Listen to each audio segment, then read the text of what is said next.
दोस्तों आज मैं आपको ऐसी चीज बताऊंगा जो एल्बर्ट आइंस्टाइन के भी समझ में नहीं आती थी। नमस्कार दोस्तों, मेरा नाम है यश और आप देख रहे हैं बिजनेस गुरु। बिजनेस गुरु लोगों की सहायता करता है अपना बिजनेस शुरू करने में, कई तरह की रिटर्न फाइल करने में और अकाउंटिंग करने में। आज की वीडियो में मैं आपको टीडीएस के बारे में पूरी जानकारी दूंगा, उसके ड्यू डेट्स बताऊंगा। अगर आप ड्यू डेट्स का पालन नहीं करते तो पेनल्टीज क्या लगती है वो बताऊंगा, और ये भी बताऊंगा कि आपको टीडीएस कब एप्लीकेबल होगा। तो चलिए दोस्तों शुरू करते हैं।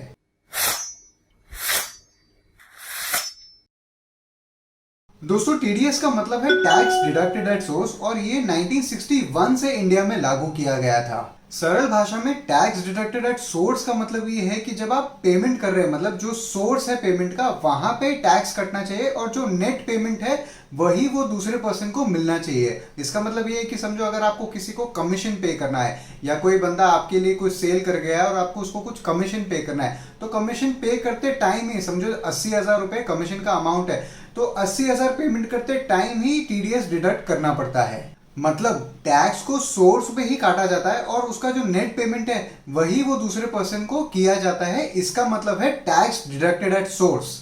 अभी मैं आपको बिल्कुल सरल भाषा में ये समझाऊंगा कि गवर्नमेंट ने ये टीडीएस का लॉ आखिर लाया क्यों था।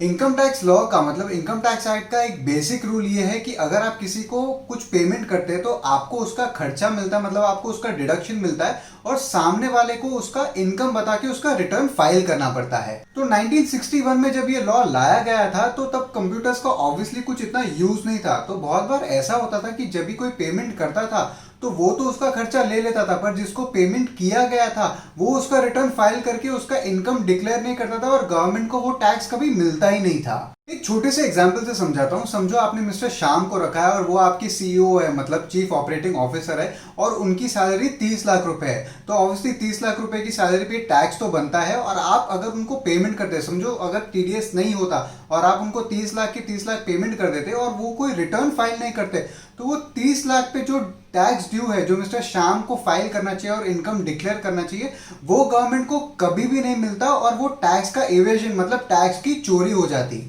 पर ये टीडीएस के लॉ के वजह से, मतलब टीडीएस के रूल की वजह से, आप 30 लाख में से ऑलरेडी जो टैक्स बनता है, समझो अगर 30 लाख पे 4 लाख रुपए टैक्स बनता है, तो आप उतना काट के ही मिस्टर श्याम को पेमेंट करते हैं, मतलब 26 लाख रुपए का पेमेंट करते हैं, और इसकी वजह से श्याम को अपना रिटर्न फाइल करना पड़ता है और डिक्लेयर करना पड़ता है कि मैंने 30 लाख रुपए कमाए हैं और उस पर ये 4 लाख रुपए मेरी कंपनी ने टैक्स डिडक्ट किया है। हाँ जी दोस्तों, ये टीडीएस का लॉ लाने का सबसे बड़ा लॉजिक ये है कि ये टैक्स की चोरी को पकड़ने के लिए लॉ बनाया गया है। दोस्तों अभी मैं आपको बताऊंगा कि टीडीएस किसको काटना चाहिए और ये टीडीएस के रूल्स किसको एप्लीकेबल है। सबसे पहले ये समझ लीजिए कि टीडीएस खाली बिजनेसेस को एप्लीकेबल है, मतलब अगर आप कोई बिजनेस कर रहे हो और उसके चलते अगर आप कोई पेमेंट कर रहे हो तभी ये टीडीएस की एप्लीकेबिलिटी आती है। हाँ जी दोस्तों, कुछ पेमेंट्स ऐसे जरूर है जिसपे टीडीएस सब लोग को डिडक्ट करना पड़ता है। अगर आपने कोई घर भाड़े पे अपने रहने के लिए लिया है जिसका भाड़ा मतलब जिसका रेंट 50,000 रुपए महीने से ज्यादा है, तभी आपको टीडीएस डिडक्ट करना पड़ता है। अगर आप कोई इमूवेबल प्रॉपर्टी लेते हैं, मतलब अगर आप कोई होम या ऑफिस लेते हैं जिसका वैल्यू 50 लाख रुपए से ज्यादा है, तभी आपको टीडीएस डिडक्ट करना पड़ता है। पर मोटा मोटी जो टीडीएस का लॉ है वो खाली बिजनेसमैन के लिए एप्लीकेबल है, सैलरी और दूसरे लोगों के लिए ये लॉ इतना एप्लीकेबल नहीं है। तो अपन ने ये समझ लिया कि ये प्रोविजन मतलब ये टीडीएस के रूल्स बिजनेसमैन को एप्लीकेबल है। अभी मैं आपको बताता हूँ कि कौन से स्ट्रक्चर्स को, मतलब कौन से बिजनेस स्ट्रक्चर्स को ये टीडीएस के रूल्स एप्लीकेबल है।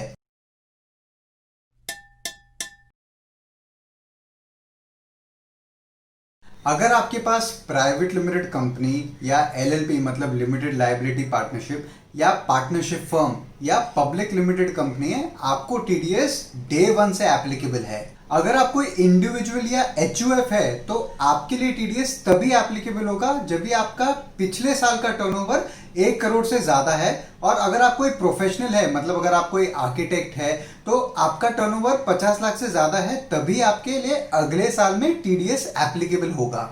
तो समझिए अगर आप कोई बिजनेस कर रहे हो और आप एक इंडिविजुअल है और लास्ट ईयर में मतलब फाइनेंशियल ईयर 1920 में आपका टर्नओवर 1 करोड़ 20 लाख था, तभी आपको टीडीएस 20-21 में एप्लीकेबल होगा, ना कि 19-20 में एप्लीकेबल होगा। वैसे ही अगर आपको एक प्रोफेशनल है, मान लीजिए अगर आपको एक आर्किटेक्ट है या कोई दूसरे प्रोफेशनल है और लास्ट ईयर मतलब साल 19-20 में आपने 60 लाख रुपए का प्रोफेशनल फीस कमाया है, तभी आपको साल 20-21 में टीडीएस एप्लीकेबल होगा।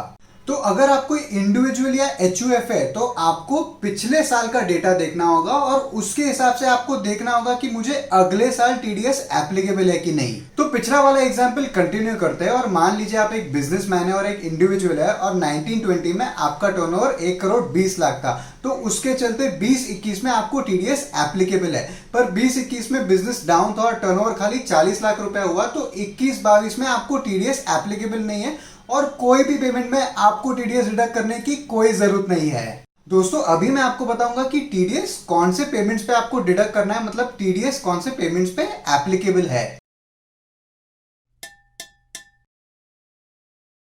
जब भी अपन बिजनेस में कोई पेमेंट करते हैं वो 3 कैटेगरीज में आता है, या तो वो परचेस होता है, या तो एक्सपेंसेस होते हैं, मतलब या तो कोई खर्चा होता है, या तो टैक्सेस का पेमेंट होता है। तो मान लेते हैं या तो जीएसटी या इनकम टैक्स का अपन पेमेंट कर रहे होते हैं। परचेस पे टीडीएस एप्लीकेबल नहीं है, तो अपन मानते हैं कि अगर आप कोई ग्लास बॉटल्स का बिजनेस कर रहे हैं और आप मैन्युफैक्चरर से ग्लास बॉटल्स खरीदते हैं तो उस पे आपको टीडीएस डिडक्ट नहीं करना चाहिए। और दूसरी बात, अगर आप कोई टैक्सेस का पेमेंट कर रहे हैं, जैसे अगर आप कोई जीएसटी का पेमेंट या इनकम टैक्स का पेमेंट कर रहे हैं, उस पे आपको टीडीएस डिडक्ट नहीं करना है। तो इससे ये बात तो साफ हो गई होगी कि एक्सपेंसेस का जब आप पेमेंट कर रहे हैं तभी आपको टीडीएस डिडक्ट करना है। पर इसमें भी हर एक एक्सपेंसेस पे टीडीएस एप्लीकेबल नहीं है और हर एक एक्सपेंसेस का एक मिनिमम थ्रेशोल्ड लिमिट दिया गया है। अभी आपको समझा कि आइंस्टाइन इनकम टैक्स को इतना कॉम्प्लिकेटेड क्यों बताते थे। कुछ कैटेगरीज ऑफ एक्सपेंसेस ऐसे हैं जिसपे आपको टीडीएस डिडक्ट करना है, जैसे अगर आप कोई सैलरी पेमेंट कर रहे हैं या कोई कॉन्ट्रैक्टर को पेमेंट कर रहे हैं या कमीशन का पेमेंट कर रहे हैं या इंटरेस्ट ऑन लोन का पेमेंट कर रहे हैं या प्रोफेशनल फीस का पेमेंट कर रहे हैं या अगर आप कोई नॉन रेसिडेंट को कोई एक्सपेंसेस का पेमेंट कर रहे हैं, इन सब पे टीडीएस एप्लीकेबल है। थोड़े कॉमन एक्सपेंसेस पे टीडीएस एप्लीकेबल ही नहीं है, जैसे अगर आप कोई टेलीफोन का बिल पेमेंट कर रहे हैं या इलेक्ट्रिसिटी का बिल पेमेंट कर रहे हैं या आपके ऑफिस का कोई मेंटेनेंस चार्जेस भर रहे हैं, उस पे टीडीएस एप्लीकेबल नहीं है। जैसे कि मैंने आपको पहले बताया कि खाली एक्सपेंसेस पे टीडीएस एप्लीकेबल है और हर एक एक्सपेंसेस पे टीडीएस एप्लीकेबल नहीं है। और एप्लीकेबल होने के बावजूद एक थ्रेशोल्ड लिमिट, मतलब एक मिनिमम लिमिट दी गई है, अगर आपका पेमेंट उसके नीचे है तो उस पे भी आपको टीडीएस नहीं डिडक्ट करना है। एक छोटे से एग्जांपल से समझाता हूं कि समझो कि मिस्टर मुकेश आपके लिए कोई सेल करते हैं, मतलब समझो कि वो 1 लाख रुपए का सेल करते हैं और आप जनरली 2% कमीशन हर एक सेल पे देते हैं, तो इस ट्रांजैक्शन पे कमीशन बनता है 2000 रुपया। तो जैसे कि मैंने आपको पहले बताया कि कमीशन पे टीडीएस डिडक्ट होता है, पर कमीशन का मिनिमम लिमिट मतलब जो थ्रेशोल्ड लिमिट है वो 5000 रुपीज पूरे साल की है। तो अगर आप कमीशन 5000 रुपीज के नीचे पे करते हैं तो आपको टीडीएस डिडक्ट करने की कोई जरूरत नहीं है। दोस्तों आपको ये समझना होगा कि ये जो थ्रेशोल्ड लिमिट है, मतलब ये जो मिनिमम लिमिट है, वो पूरे साल के लिए है। तो अगर मिस्टर मुकेश इस बार 1 लाख के बदले 10 लाख रुपए का सेल करते हैं तो इस बार कमीशन बनता है 20,000 रुपए। तो यहाँ पे आपको टीडीएस डिडक्ट करना होगा और टीडीएस ऑन कमीशन मतलब कमीशन पे टीडीएस का रेट है 5%। और जब भी आपकी ये लिमिट क्रॉस होती है, मतलब ये जो थ्रेशोल्ड क्रॉस होता है, तो आपको पूरे अमाउंट पे टीडीएस डिडक्ट करना है, ना कि डिफरेंस अमाउंट पे। तो मिस्टर मुकेश का एग्जांपल वापस लेते हैं। पहले ट्रांजैक्शन में आपने उनको 2000 रुपए का पूरा पेमेंट कर दिया और टीडीएस उस ट्रांजैक्शन पे एप्लीकेबल नहीं था क्योंकि वो 5000 से नीचे था। अभी आपको 20,000 रुपए का कमीशन उनको पे करना है, तो अभी वो टोटल लिमिट मतलब टोटल उनको कमीशन 22,000 आप पे कर दोगे और अभी वो 22,000 ऑब्वियसली 5,000 से ज्यादा है और आपको टीडीएस इस ट्रांजैक्शन पे डिडक्ट करना है। तो आप टीडीएस पूरे 22,000 पे डिडक्ट करोगे, ना कि खाली ये जो 20,000 का ट्रांजैक्शन हुआ है उस पे। तो टोटल आपको टीडीएस डिडक्ट करना है 1100 रुपए, जो कि है 22,000 इंटू 5%। और दोस्तों हर एक टाइप ऑफ पेमेंट में टीडीएस का रेट डिफरेंट होता है। मतलब अगर आप कोई प्रोफेशनल को पेमेंट करते हैं तो उस पे आपको 10% काटना है। अगर आप कोई इंटरेस्ट ऑन लोन का पेमेंट करते हैं उस पे आपको 10% काटना है। कमीशन पे आपको 5% काटना है। दोस्तों मैं आपको हर एक टाइप ऑफ पेमेंट का रेट और उसका थ्रेशोल्ड लिमिट नीचे कमेंट सेक्शन में रख दूंगा ताकि आप इजीली उसको रेफर कर सकते हो। दोस्तों ये जो थ्रेशोल्ड लिमिट्स है वो पूरे साल के लिए एप्लीकेबल है और हर नए फाइनेंशियल ईयर में ये लिमिट्स रीसेट होती है। दोस्तों ये लिमिट्स हर एक आदमी के लिए या तो हर एक कंपनी के लिए अलग अलग होती है, ना कि ये लिमिट्स को क्लब करके देखना होता है। तो मान लेते हैं कि आप कमीशन का पेमेंट मिस्टर मुकेश और मिस्टर श्याम को एक साल में कर रहे हैं, तो इनकी लिमिट्स अलग अलग कैलकुलेट की जाएगी, ना कि इनको क्लब करके देखा जाएगा। दोस्तों आपको टीडीएस पेमेंट करते टाइम या बिल बुक करते टाइम जो भी पहले आता है उस टाइम पे टीडीएस डिडक्ट करना होता है। एक छोटा सा एग्जांपल देता हूँ। समझो कोई प्रोफेशनल ने आपके लिए कोई काम किया हो और उसने आपको 1 लाख रुपए का बिल दिया है, तो समझो उसको वो आपको अगस्त में 1 लाख रुपए का बिल देता है और आप उस बिल का पेमेंट करते हैं समझो अक्टूबर में, तो आपको अगस्त में जब आप उस बिल की एंट्री करते हैं आपके अकाउंट्स में, तभी उस टाइम पे टीडीएस डिडक्ट करना है, ना कि अक्टूबर में जब उसका पेमेंट आप करते हैं। तो दोस्तों यहाँ पे एक छोटी सी समरी करते हैं। सबसे पहले आपको यह देखना है कि टीडीएस आपके बिजनेस स्ट्रक्चर पे एप्लीकेबल है कि नहीं।